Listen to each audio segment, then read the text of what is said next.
伫台南市安南区新寮的定安宫呢，昨暗了境活动所发生这民众互炮仔弹着伤的意外。着伤的人是一个55岁的查甫人，伊的头壳哪像就是互这炮仔夫去甲弹着，送病院添2针，加在是无性命的危险。目前这消防局是要来调查这放烟火敢有违规。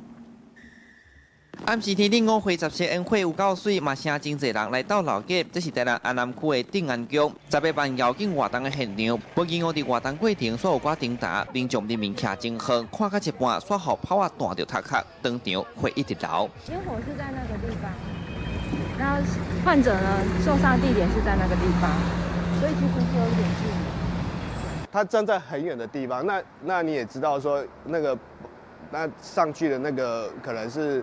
那个重力加速度哈，可能就是把患者的那个皮肤这个地方哈，给他擦挫伤。这件代志就发生伫咧暗时7点多，当时庙前当咧放烟火，兼嘛有高空烟火，不过庙方强调，弹着民众的是一般烟火的炮仔夫，干那一口金角的大小，到了庙方的医护小组第一时间随处理。后续庙方嘛讲会过去关心这个患者，嘛会协助保险的赔偿。15岁周姓男子在庙会绕境现场观看烟火时，不慎遭掉落物击伤头部。